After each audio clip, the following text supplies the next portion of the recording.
We've got Mmodi and Mayo. We want to look at the game on Wednesday against Siwelele. But obviously, to start, we want you to give us the status of the dressing room from GRC and to today, what is going on in the dressing room. Mayo, we'll start with you. Good afternoon, members of the media. Firstly, just want to talk about the guys, the spirits, the mood for the upcoming game. As all of you have seen that we haven't been getting positive results, but we motivate each other each and every day. We compete at training, we motivate each other to keep the spirits high because we need a win to compete. So I think for us to continue having the same spirit and momentum is to encourage one another. Even though, from the past games you have seen there was incidents that were trending. So, but it's done. It's in the past. So now we have to focus on the games that we are about to play, and we take each game at a time so that we can get positive results. Mmodi, take us through your look and feel of the camp, traveling from GRC, and you as a player, how are you? A good day to everyone who's here. And from what Mayo has said is that the feeling has been good, even though we're not getting the results. But I think the spirit of the players and the technical team is so high. And I think looking forward to the Siwelele game, I think we're all ready and we're going to give all our best to win the game. Thanks.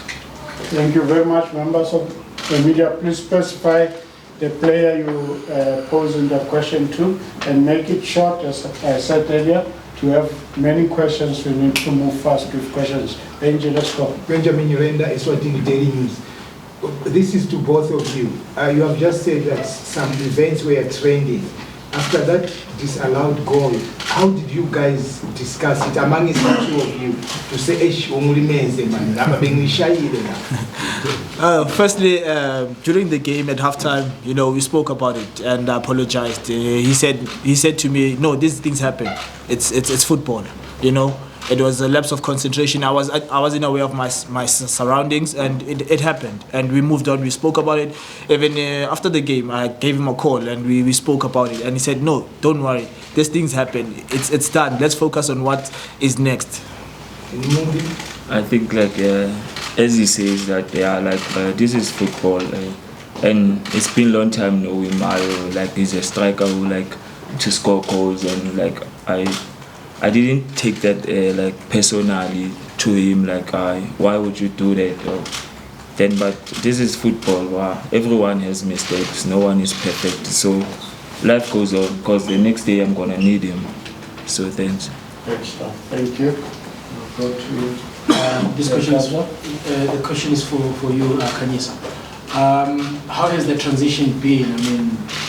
In a space of 2 years, you're in Cape Town, from Cape Town moving to Algeria and then back in South Africa, but now in Johannesburg. How has the transition been for you? Yeah, it has been tough to go outside and play outside and to familiarize yourself with a different culture. But now I'm back home where I feel loved and I am loved, and I'm at a place where I've always wanted to be as a footballer. So there's no explanation more than that. Started kicking the ball as a 6-year-old. Khanyisa, the coach was telling us here that someone like Igodaro is close, and I look at how you've also been a bit unlucky. The crossbar seems to be your friend these days. And how important is this? Because you're also dangerous when you're not just leading the line, and there's someone who's the main target. And I'm sure maybe even the training you would know better in terms of how when there's Silva or there's Igodaro. And do you see this as more of an advantage for you?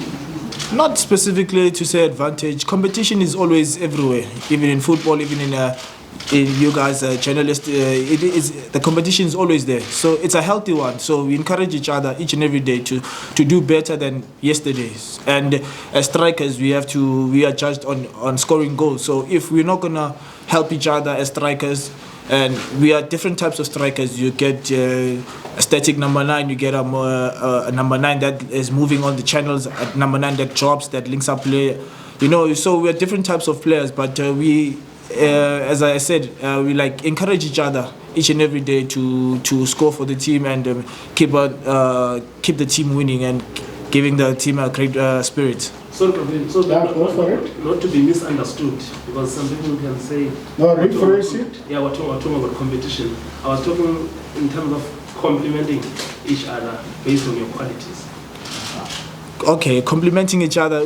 As I said, we're different types of people, and we each and every day training we stay behind. We speak. We do extra training, shooting as strikers to complement each other.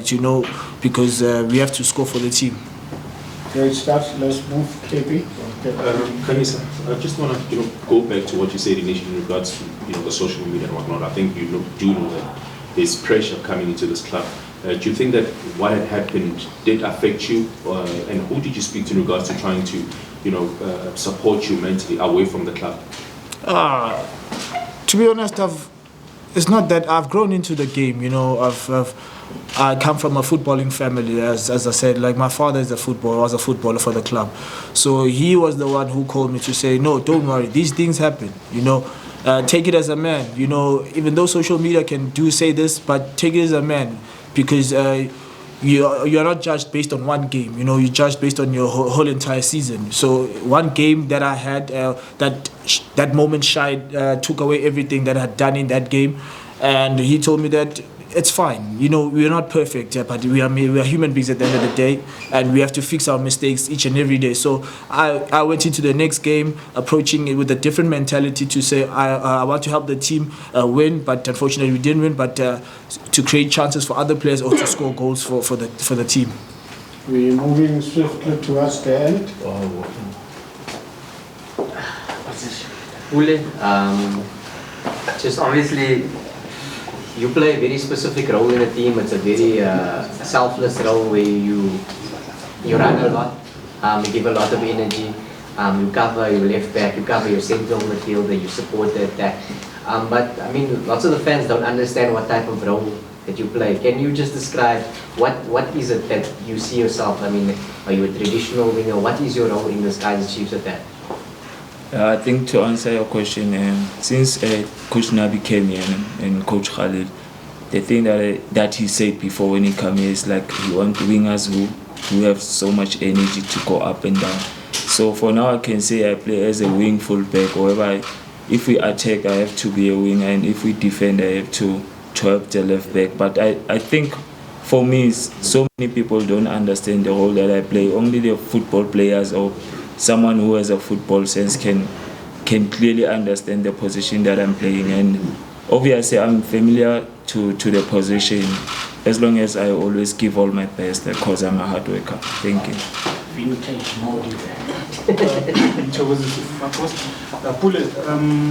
you've been here, this is your third season. Obviously, last season you guys won the trophy, started the season very well. Now when you look at the squad that you have now, especially in attack, what are your thoughts about the kind of profiles that you now have? Do you feel the squad is improved and there is that demand to then deliver, obviously? Yeah, I think the players that we have now this season, there's too much competition, especially forward players. There's also Velebai who plays in my position, and I've known him since he was playing for Cape Moya, Cape Town Spurs, I'm not sure. But what I can say is that there's too much competition. Even as Mayo said, that there are too many strikers in the team, and I think everyone is ready to take this opportunity whenever the coach is gonna give him. Yeah. Mayo, please tell us about Siwelele and what you think about them. Have you watched them play? Yes, I think it's going to be a tough one. every team that plays against Kaizer Chiefs want to prove themselves that they are better than the players that are playing at Kaizer Chiefs. But it's not going to be an easy one because I think they had a rest and we're only managing 3 or 4 days prior to the game. So, but it's not about the rest, it's about us preparing mentally to say, even though we came from DRC, but we have to prepare for the next game and it won't be easy for us. So I think if the mood, the spirit is up, and I think everyone is ready for the game because we also want to be competing in the league, not to shy away from worrying about the CAF confederations, but to also be winning in the league to cement our position at the top. Mmodi, you've been with us a couple of seasons, playing against Siwelele, former SuperSport. You have seen how they can become difficult against us, or a little bit of a hoodie. Can you describe their approach to games against us? Yeah, what I can say is, since well I know like Siwelele, but it's more like a super sport team, and there's a lot of experienced players, and we've played friendly against them, and like you could see if you're a player that Siwelele is a good team, and it's only about like they not getting the results, but truly we're gonna give all our best to win the game. Thanks. Last 2 questions in closing. Wrap. Close. Good afternoon, guys. My question is for the both of you guys. You've both played for Bafana Bafana, and recently Bafana Bafana just qualified for the World Cup. Are you prepared to work hard and be called again to the national team? Definitely. If with the team is doing good, then we stand a chance to get selected, because if only the team is doing good and we be performing as players, then we stand a chance to be in the national team, because no player doesn't want to see themselves in the national team. Great stuff. Mmodi, closing remarks. Going to the USA? Yeah, definitely. Even me, like I do wanna go back to the national team setup and like give something to the national team. Yeah, and I'll always work hard to see myself back. Thanks. Thank you very much, members of the media. Thank you.